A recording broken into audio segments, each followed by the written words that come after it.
नहीं, हम तो ये नहीं बोल रहे कांग्रेस वालों का काम नहीं हो रहा, अरे बीजेपी वालों के बुरे हाल है, वो खुद अपने काम नहीं करा पा रहे। जब से भजन लाल जी आए सिर्फ भजन कीर्तन में है, इनके कोई अते पते नहीं है, ना खाद है ना बीज है ना कोई अते पते नहीं। जब से गवर्नमेंट चेंज हुई है काम इतना स्लो हो गया, जगह जगह रोड खोद के रखे, अधिकारी भी कोई ढंग से जवाब नहीं देता, पूरा मकान बन गया है। आदमी का कहीं से ऊपर नीचे करके उसने पैसों का जुगाड़ करके मटेरियल डलवाया है, लोग उनके पीछे पड़ रहे मटेरियल के पैसे दो, पर किस्तों के वगैरह किसी को कोई अते पते नहीं है किससे कब डलवाएंगे। 1.25 करोड़ की सेक्शन निकाली, कलेक्टर साहब के आदेश से निकले, वहाँ से हमने काम करवाए, वहाँ पे रोड बन रहा है। पवन जी बहुत जल्दी आपको यहाँ से कनेक्टिविटी वहाँ पे दिखेगी। मैं पवन और आप देख रहे हैं दिल्ली राजस्थान।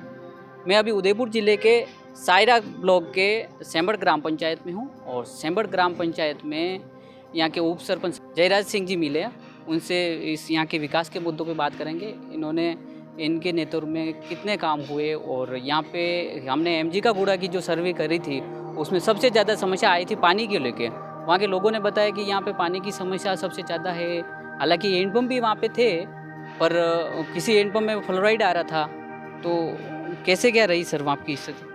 नमस्कार पवन जी, पहले तो मैंने आपका इंटरव्यू देखा था कि लोगों ने पानी की काफ़ी ज़्यादा समस्या बताई है।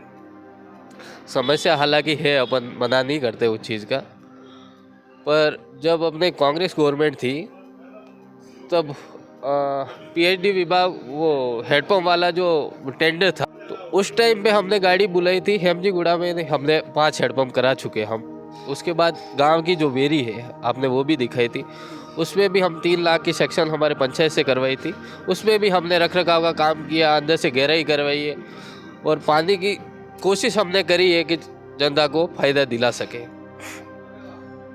रही बात पीएचडी विभाग में, तो जब कांग्रेस गवर्नमेंट थी काफ़ी स्पीड से काम हो रहा था, हम भी आगे फ़ोन करते थे, पीडब्ल्यूडी में डायरेक्ट बात करते थे, दमादम से हमारी टंकियाँ भी फटाफट हो गई थी। जब से गवर्नमेंट चेंज हुई है काम इतना स्लो हो गया, जगह जगह रोड खोद के रखे, अधिकारी भी कोई ढंग से जवाब नहीं देता, हम फ़ोन भी करते, कोशिश भी करते कि आप फटाफट करवाओ इसको। कोई बोलता है फंड नहीं आ रहा है, कोई बोलता है आगे से समस्या है, पेमेंट नहीं हो पा रहा है। तो पानी की जो ये पीएचडी विभाग का काम चल रहा है बड़ा स्लो चल रहा है, इससे लोगों में काफ़ी रोष है और लोग बहुत परेशान हैं। जितनी भी गाँव की जो रोडें हैं, जो भी हमारे दोनों साइड गौरवपथ बने हुए हैं, दोनों गौरवपथ ये तोड़ने वाले थे, हमने जाके वहाँ रुकवाए और बहुत सारी जगह तो तोड़ दिए, तो इससे काफ़ी लोगों को परेशानी है। गांव के लोग एक चीज़ पे ये भी बात कर रहे थे कि कृषि जो कर रहे हैं उनको खाद नहीं मिल रहा है, पहले खाद मिलता था, तो इस पे आप कुछ कहना चाहिए? खाद की, बीज की मैं बात करूं, मैं भी यूथ कांग्रेस का पदाधिकारी हूं। जब हमारी गवर्नमेंट थी जब कांग्रेस की, आप एक जनता को बीज का, खाद का एक कोई हम परेशानी नहीं आने देते। आज से नहीं, जब कोविड चल रहा था हम सेमड़ गांव के यूथ लोगों को घर घर ले जाके राशन हम दिलवाते थे, ट्रैक्टरों में भर भर के। हमने, आप पूछना कि जब कोविड चल रहा था तो आपके राशन कहाँ दिलवाते थे, हम घर घर गए लोगों के, हमने ट्रैक्टरों में सामान भरवाया, उनके घर गए और हमने राशन दिलवाया था। तो जब हमारी सरकार थी, कांग्रेस सरकार थी, किसी टाइप की कोई परेशानी थी। आज के टाइम में आप हर जगह पता कर देना कि ये खाद की इतनी समस्या है कि लोग यहाँ से मारवाड़ से कहीं से जुगाड़ करके लेके आ रहे हैं, लोगों के पास खास नहीं है, बहुत बुरी कंडीशन है यहाँ की। ये बीजेपी सरकार जब से बनी है तब तक हालात बहुत बिगड़ चुके हैं। आप एक एक सर्वे करना, लोगों से पूछना, ना खाद है ना बीज है ना कोई अते पते नहीं है। एक और आवास को लेके भी और समस्या है। जैसे आवास में लोगों ने बताया कि यहाँ पे हमारे आवास तो पास हुए या फिर किसी के नहीं हुए, जिनके हुए उनके 15,000 की एक किस्त आई है, उसके बाद में उन्होंने वहीं ठप कर दिया है। जी, आवास को लेकर भी हम लोगों से रोज़ मिलते हैं, लोग हमारे पास रोज़ डेली की समस्या लेके आ रहे हैं कि आवास की पेमेंट क्यों नहीं आ रहा है। पहले तो आवास का टाइम टू टाइम पेमेंट पड़ रहा था, पर इस बार के जो मकान बन रहे हैं उसका पेमेंट इतना डिले हो रहा है, इतने डिले हो रहा है कि कोई दनी दोरी नहीं है, कोई नहीं बताता कि पेमेंट रुक क्यों रहा है। लोग आके पूछते, लोगों ने काम करवा दिए, लोगों के तो पैसे देने पड़ते, गरीब लोग हैं बेचारे, कहाँ से देंगे पैसे, लोगों के पास पैसे नहीं है। आगे पूछते हैं तो किसी के पास कोई जवाब नहीं है कि ये किस्तें लेट क्यों हो रही है। अब हर पंचायत में पता करना, कोई पंचायतों में कोई पूरा मकान बन गया है, आदमी का कहीं से ऊपर नीचे करके उसने पैसों का जुगाड़ करके मटेरियल डलवाया है, लोग उनके पीछे पड़ रहे मटेरियल के पैसे दो, पर किस्तों के वगैरह किसी को कोई अते पते नहीं है किससे कब डलवाएंगे। कभी पूछे थे कि 5 दिन में आ जाएगी, कभी बोलते 10 दिन में आ जाएगी। इतने बुरे हाल है। हम पंचायत में बैठते हैं, हम भी जनप्रतिनिधि है, लोगों को जवाब देना पड़ता है, हम कुछ नहीं कर पाते। उनको भी वो आगे से जैसे बोलते कि 10 दिन लगेंगे, महीना लगेगा, 2 महीना, हम भी बोल देते। तो इसके भी आवास का भी बुरा हाल है। इसमें भी हम गवर्नमेंट से रिक्वेस्ट करते हैं कि आप इसका पेमेंट जरूर टाइम पे दिलवाएं, क्योंकि आम लोगों को आवास किसको देते, गरीब लोगों को दे रहे, जिसके झोपड़पट्टी में रह रहे उसको आवास मिल रहा है। अब बेचारों के उसके पेमेंट 15,000 आप डाल देते हो, बोल देते हो काम चालू करवाओ, और काम चालू करवाता बेचारा घर धीरे धीरे वो बनाता है, आपका कोई पता ही नहीं है कि आप पेमेंट कब डालोगे उसके। तो गरीब आदमी लाएगा कहाँ। यहाँ पे तो गाँवों का गाँव वाला माहौल है, लोगों को थोड़े लेट हो जाते पेमेंट तो ब्याज लगाना स्टार्ट कर देते। गरीब आदमी बेचारा कहाँ से ब्याज भरेगा। तो एक भी योजना धरातल पे नहीं है इस सरकार की। जब से भजन लाल जी आए सिर्फ भजन कीर्तन में है, इनके कोई अते पते नहीं है, कोई अधिकारी ढंग से जवाब नहीं देता है और कोई कार्य नहीं। हम तो ये नहीं बोल रहे कांग्रेस वालों का काम नहीं हो रहा, अरे बीजेपी वालों के बुरे हाल है, वो खुद अपने काम नहीं करा पा रहे। बहुत सारी ज़्यादा समस्या है। गहलोत साहब थे, आपको बताऊँ, आपको भी पता होता था कि राशन का सामान सब कुछ स्टार्ट कर दिया था उन्होंने। मिर्ची देना, मसाले वसाले सब टाइम टू टाइम उन्होंने चालू कर दिए थे। कहाँ गए वो। चुनाव आए, मोदी साहब ने खाली झोले पकड़ा दिए भाई हम भी तुम्हें सामान देंगे। झोले में था क्या, बस उनका फोटो लगा हुआ था, खाली झोला था। अरे भाई झोले लगाने से जनता को कुछ नहीं मिलने वाला। आप काम कराओगे, लोगों को भरोसा दिलाओगे, लोगों आम आदमियों का काम करोगे। पैसे वाले ऊपर से ऊपर बढ़ रहे, गरीब आदमी दबता जा रहा है। क्या गरीब आदमी की आज के डेट में क्या योजना, आप खुद बता दो मेरे को। कुछ योजना नहीं है धरातल पे, कोई सरकार की योजना नहीं है। बड़े लोगों को बड़ा बनाने की योजना चल रही है इस बीजेपी सरकार की। तो आम लोगों को भी समझना चाहिए, थोड़ा देखना चाहिए, आम लोगों की सुनवाई करनी चाहिए सरकार को। जब गहलोत साहब की सरकार थी, छोटा सा भी अनावृष्टि होती थी, कुछ भी होता था, फटाफट से पटवारी आके मौके की जानकारी लेके मुआवजा उनके खाते में आ जाता। अभी तक आपको पता होगा कि बारिश बहुत ज़्यादा हुई, बारिश वाली फसल पूरी तरह से बर्बाद है। अभी तक कोई सर्वे नहीं है, कुछ भी नहीं है, किसी के खाते में कोई पैसा वैसा नहीं है, कुछ भी मुआवजा नहीं है। इससे भी हालत बहुत ख़तरनाक तरीके से ख़राब है। सरकार को होना चाहिए, किसान इस देश का दानदाता है, किसान की वजह से ये देश चलता है। किसान की फसल बर्बाद हो जाती है। अपने तो मेवाड़ का एरिया है, छोटे छोटे खेत होते हैं, किसान उगाते इतना है जिससे उसका घर चल सके। अब वो उसके घर चल सके उतना उगाता है, उसकी मेहनत लगाता है, पैसे लगाता है, वो खराब हो जाती है, बेचारा लाएगा कहाँ से, गरीब आदमी कहाँ से लाएगा आप बताओ। तो सरकार की योजना बुरी तरह फेल है। ये 2 से 3 साल इस सरकार के पूरी तरह से फैल गए। सब भजन लाल जी, वो अपने बोलते हैं कि भजन लाल जी को समोसे का बड़ा शौक है, वो सुबह उठ के समोसे खाते रहते, लोगों की कोई सुनवाई नहीं है, कोई सुध नहीं। रोजगार को लेके सबसे ज़्यादा यहाँ के जो लोग हैं किस पे ज़्यादा फोकस करते हैं, किस पे ज़्यादा, कितने फीसदी यहाँ के लोग कृषि पे निर्भर है और कितने फीसदी लोग हैं जो यहाँ से रोजगार बाहर करते हैं। मोस्टली सर जो गांव के लोग हैं तो उनका तो रोजगार बाहर ही है, सूरत है, बॉम्बे है, बाहर ही रहते हैं। तो गरीब पिछड़ा वर्ग है वो यहीं रहता, गांव में रहता, खेती करता। मोस्टली सबसे ज़्यादा देखें तो नरेगा पर आश्रित था। नरेगा एक बहुत अच्छी योजना थी, लोगों को रोजगार मिलता था। पहले 100 दिन का था, गहलोत साहब ने 125 दिन का बढ़ाया, तो बहुत अच्छी तरीके से चल रहा था।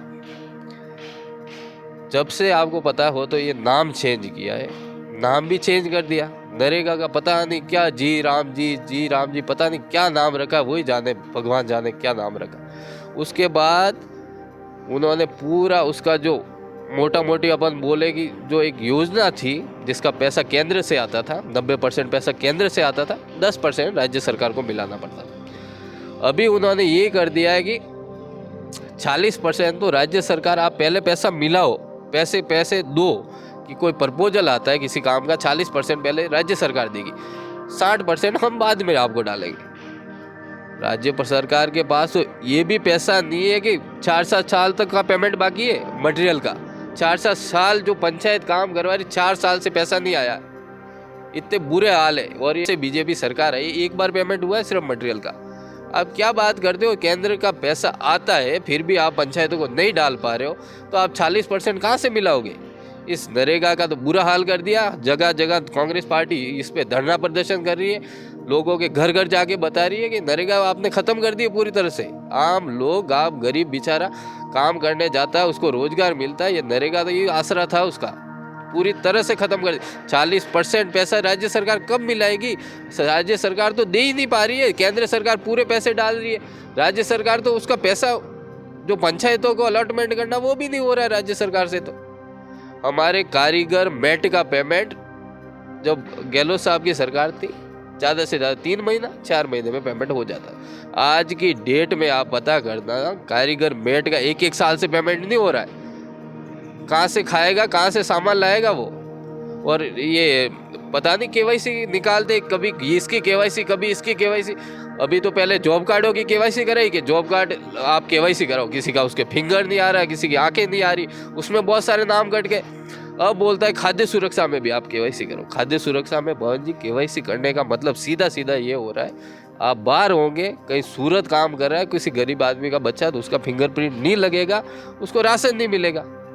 तो ये आम आदमी के ऊपर ही छोट है ना। आप केवाईसी करो तो बड़े लोगों की करो केवाईसी, आप जो काला धन ले लेके भाग गए इस देश से उनकी केवाईसी करो। आप इन आम आदमियों को, गरीबों को रोज कागज पकड़ा के आप दौड़ा देते हो, कभी इधर दौड़ो कभी इधर दौड़ो। आपने पूरे राशन में खाद्य सुरक्षा की अभी सुनने में आया कि इनकी केवाईसी करवाएंगे। केवाईसी का फंडा सीधा सीधा है, यहाँ पे है एक ही घर में रहता है, बहुत सारे बाहर रहते हैं, यहाँ पे नहीं है कि इतना रोजगार, सब बाहर सूरत वूरत बच्चे काम करते हैं। जिसको 20 किलो गेहूँ मिलता है, अब एक ही के फिंगरप्रिंट आएगा तो एक को 5 किलो गेहूँ मिलेगा। बहुत कुटारा घात है ये आम जनता पे। मैं तो यही कहना चाहता हूँ कि ये सरकार, इसको आम आदमी की सुध लेनी चाहिए, गरीबों की कुछ योजना जो निकालनी चाहिए, जो धरातल पे उसका काम हो सके। एक बात रही, मैं आप उस दिन का इंटरव्यू देख रहा था, 2-3 चीज़ें आपको बताना चाहूँगा। ग्राम पंचायत में काम ऐसा नहीं है कि नहीं हुए, काम हुए, काम बहुत सारे काम हुए। हमारे 6 नंबर वार्ड से हम जनप्रतिनिधि हैं, वहीं से जीत के आए, उसका बता दो आप। आज़ादी के बाद एक हमारी एक ढानी है बालिया गांव करके, जो मारवाड़ बॉर्डर के पास है। आज़ादी के बाद वहाँ से सेमड़ आने का कोई रास्ता नहीं था, सिंगल एक पगडंडी होती थी, लोगों के आने जाने का कोई रास्ता नहीं था। कब से वो यही हो रहे थे। उसके बाद हालांकि हमारा कार्यकाल आया, सरपंच बने, उप सरपंच बनते, मेरे वार्ड का मैं बताता हूँ आपको। हमने जैसे तैसे कोशिश करके दौड़ भाग करके, गहलोत साहब की सरकार थी, ताराचंद जमीटा जब अपने कलेक्टर साहब थे, हमने इधर इधर राजसामान वगैरह, फॉरेस्ट डिपार्टमेंट, क्योंकि वो पूरा फॉरेस्ट पड़ता है, तो वहाँ पे हम पंचायत से डायरेक्ट कोई काम नहीं करवा सकते। हमने कोशिश करके वहाँ पे हमने 1-1.25 करोड़ की सेक्शन निकाली, कलेक्टर साहब के आदेश से निकली, वहाँ से हमने काम करवाए। वहाँ पे रोड बन रहा है पवन जी, बहुत जल्दी आपको यहाँ से कनेक्टिविटी वहाँ पे दिखेगी। कुछ जगह बाकी रह गया है, ऑलमोस्ट सारा हो गया है। मैं तो बोल रहा हूँ, रणकपुर का जो घाटा है उसका मिनी वर्जन देख लो, सेम टू सेम वो जंगल था, वहाँ पे हमने रोड कराया है। हम कोशिश पूरी कर रहे हैं कि आम आदमी को फ़ायदा पहुँचे। वो भी हमारे गहलोत साहब की सरकार थी, तभी वो सेक्शन हमको मिली थी। और थोड़ा बहुत कनेक्टिविटी में थोड़ा बीच में बाकी रहा है, बहुत जल्दी वो कनेक्टिविटी हो जाएगी और आम आदमी को राहत मिलेगी, उस रास्ते से काफ़ी ज़्यादा राहत मिलेगी, क्योंकि 50-60 मकान है वहाँ पे। तो चिकित्सा को लेके भी वो काफ़ी सारा है, जैसे डॉक्टर इतने दूर है तो आ नहीं पाते हैं, इसको लेके भी कुछ statement? चिकित्सा की भी बहुत सारी समस्या है उनके, यहाँ आने में तो बहुत दूर पड़ जाता है उनके। अभी पहले तो रोड ही नहीं था, अभी तो थोड़ा बहुत कनेक्टिविटी हुई है, बाइक वाइक जा सकती है, अभी भी जा रही है बाइकें। सरकार को ऐसी जगह जहाँ पे कुछ भी सरकार की योजना नहीं पहुँच पाती, उसको सुविधा देनी चाहिए। SDM साहब आए थे हमारे पहले पंचायत में, तब भी हमें एप्लीकेशन दी थी कि वहाँ पे पानी की बहुत ज़्यादा समस्या, हमारे ये नहीं जा सकती, अपने ये हेडपम्प वाली गाड़ियाँ वाड़ियाँ नहीं जा सकती। हमने कहा था कुछ आप ऐसे योजनाएं दो, वहाँ पे फॉरेस्ट है, हम भी खुद भी डेवलपमेंट ज़्यादा नहीं करा सकते, पूरा डिपार्टमेंट वाइल्ड लाइफ का एरिया है, हम ज़्यादा वहाँ नहीं करवा सकते। SDM साहब ने हमें आश्वासन तो दिया था कि हम पानी की करवाएंगे, पर कुछ हो नहीं पाया वहाँ पे, तो पानी की भी वहाँ ज़्यादा समस्या है।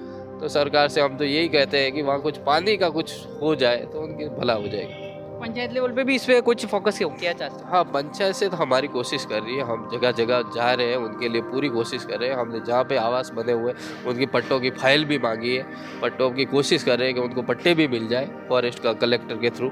हमारी कोशिश तो हम पूरी कर रहे हैं, उनकी हर सेवा में हम तत्पर हैं। तो देखा आपने, ये थे सेंबड़ ग्राम पंचायत के उप सरपंच जयराज सिंह जी, जिन्होंने पंचायत के अंदर विकास किए उन पे भी फोकस करा, और दूसरी राज्य और केंद्र सरकार की जो योजनाएं चलाई जा रही है उसमें कहाँ खामियां रही है उस पर भी इन्होंने तर्क वितर्क किए।